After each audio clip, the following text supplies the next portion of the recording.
আমাদের আজকের আলোচ্য বিষয় হলো হনুমান চালিসা পাঠ করার উপযোগিতা। তুলসী দাসের অসাধারণ সৃষ্টি হলো হনুমান চালিসা। প্রতিটি হিন্দু ঘরে হনুমান চালিসা পাঠের রেওয়াজ রয়েছে।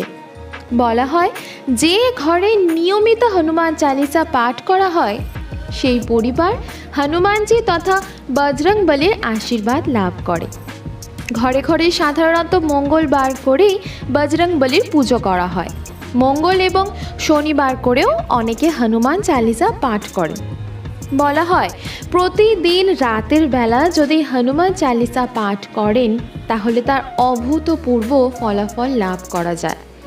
হনুমান চালিসা পাঠ করার মধ্যে এমন একটা শক্তি আছে যা আমাদের চারপাশের নেগেটিভ শক্তিকে সরিয়ে পজিটিভ শক্তিতে ভরিয়ে তুলতে সাহায্য করে। পজিটিভ শক্তি খুব তাড়াতাড়ি বৃদ্ধি পায় হনুমান চালিসা পাঠ করলে। সৌভাগ্য যেন সর্বক্ষণে সঙ্গী হয়ে ওঠে। এটি পাঠ করলে নানান রকম উপকার পাওয়া যায়। হনুমান চালিসা যে কেবল মঙ্গলবারেই পাঠ করা ভালো তা নয়, প্রতিদিন হনুমান চালিসা পাঠ করা খুবই ভালো। স্নান করে শুদ্ধ বস্ত্রে হনুমান চালিসা পাঠ করলে সমস্ত বিপদ কেটে যায়। এটি প্রমাণিত সত্য, কিন্তু তার জন্য চাই বিশ্বাস। অপার বিশ্বাস না থাকলে কিন্তু হবে না। মুঘল সম্রাট ঔরঙ্গজেব কবি তুলসী দাসকে চ্যালেঞ্জ করে বলেছিলেন রামকে দেখাতে। তুলসী দাসকে বন্দি করে রেখেছিলেন কারাগারে। তুলসী দাস তাকে বলেছিলেন রামকে দেখতে পাবেন যদি তিনি একাত্ম হয়ে তার স্মরণ করেন। অন্ধকার কারাগারে থাকার সময় তুলসী দাস হনুমানজি সম্পর্কে যা অনুভব করেছিলেন তাই তিনি লিখতে শুরু করেন। ধীরে ধীরে লেখকের ভাবনায় শব্দের মাত্রা বাড়তে শুরু করে। দেখতে দেখতে শব্দবন্ধ আরও বেড়ে যায়। জন্ম হয় এক নতুন শক্তিকুণ্ডের, যার নাম হয় হনুমান চালিসা। কথিত আছে হনুমান চালিসার সাথে থাকার কারণে জেলখানায় থাকাকালীন তুলসী দাসের কোনো কষ্টই হয়নি। অনেকেই শুধু দিনের বেলায় হনুমান চালিসা পাঠ করেন। শাস্ত্র মতে দিনের বেলায় হনুমান চালিসা পাঠ করার থেকে রাতের বেলায় পাঠ করলে বেশি ফল পাওয়া যায়, বিশেষ করে সন্ধ্যা 7টা থেকে 8টার মধ্যে।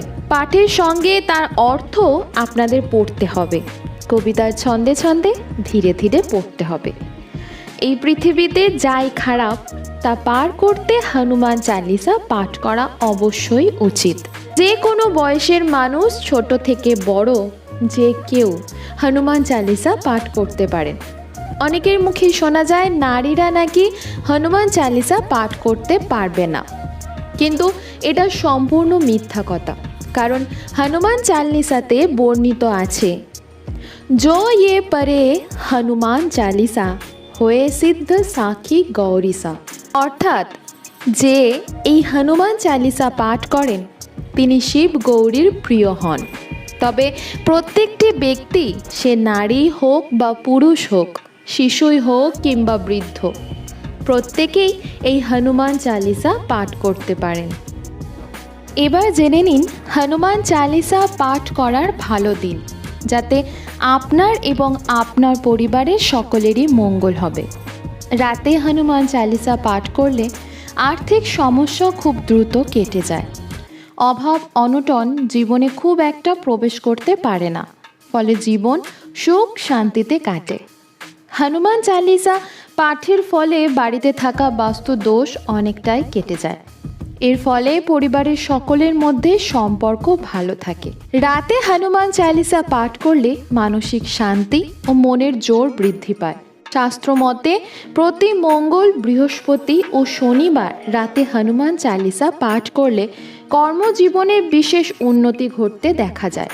দৈনন্দিন জীবনে অজান্তেই যেসব পাপ কর্ম করে ফেলি তার অনেকটাই কেটে যায় রাতে হনুমান চালিসা পাঠ করলে।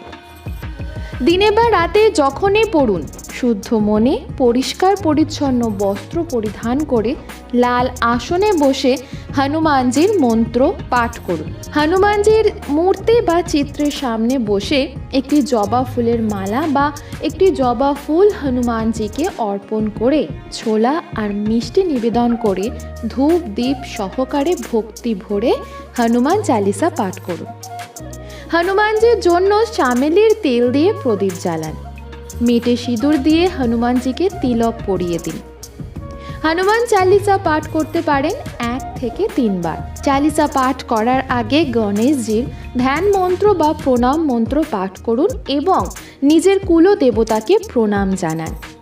শ্রীরাম, সীতা মাতা, লক্ষ্মণকে প্রণাম জানান। এরপর হনুমান চালিসা পাঠ করুন। পাঠ করার সময় একটি গ্লাসে জল ভরে নিজের সামনে রাখুন। পাঠ করার পর হনুমানজিকে প্রণাম করে সেই জল খেয়ে নেবেন। প্রভু শ্রী নারায়ণ শ্রী সংকটমোচন হনুমানজিকে সর্বদাই ঘরের পূর্ব দিকে বসিয়ে পুজো করা উচিত। সেই সঙ্গে প্রসাদে তুলসীর পাতা দিতে যেন ভুল না হয়। সংকট দূর করতে হনুমান চালিসা পাঠ। হনুমান চালিসা পাঠ করলে যে কোনো ব্যক্তির সমস্ত বাধা বিপত্তি কেটে যায়।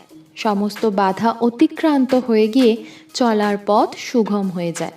তাই যখনই কোনো বিপদে পড়বেন বা বাধার সম্মুখীন হবেন, মনে মনে হনুমানজিকে স্মরণ করবেন।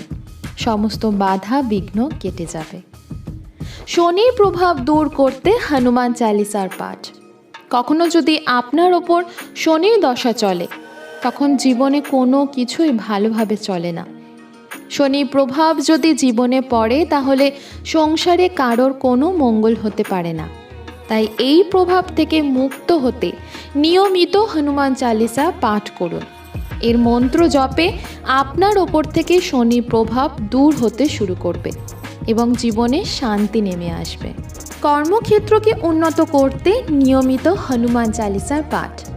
অনেক সময় এমন হয় সব রকম প্রচেষ্টা করেও কর্মক্ষেত্রে খুব একটা উন্নতি করতে পারছেন না। সেক্ষেত্রে কর্মক্ষেত্রে যদি সাফল্য নিয়ে আসতে চান, তাহলে আপনাকে নিয়ম করে হনুমান চালিসা পাঠ করতে হবে। তাহলে দেখবেন সৌভাগ্য নিজে থেকেই আসবে আপনার জীবনে। এর জন্য প্রতি মঙ্গল, বৃহস্পতি এবং শনিবার রাতে হাত মুখ ধুয়ে শুদ্ধ বস্ত্রে হনুমান চালিসা পাঠ করুন। পাপ বোধ হলে হনুমান চালিসা পাঠ করুন। জ্ঞানে হোক বা অজ্ঞানে সকলেই পাপ করে থাকি। তবে খুব কম মানুষই হয়ে থাকে যাদের এই পাপ বোধ হয়ে থাকে। তবে পাপের ক্ষমা চাইবেন কার কাছে?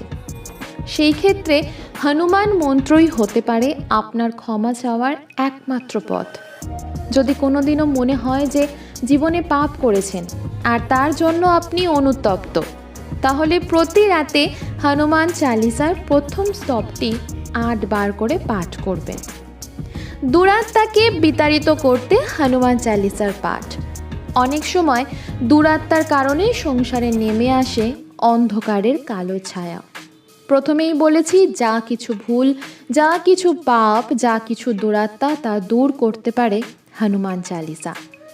প্রতিদিন স্নান করে হনুমান চালিসা পাঠ করলে এই সমস্ত পাপের বিনাশ সম্ভব।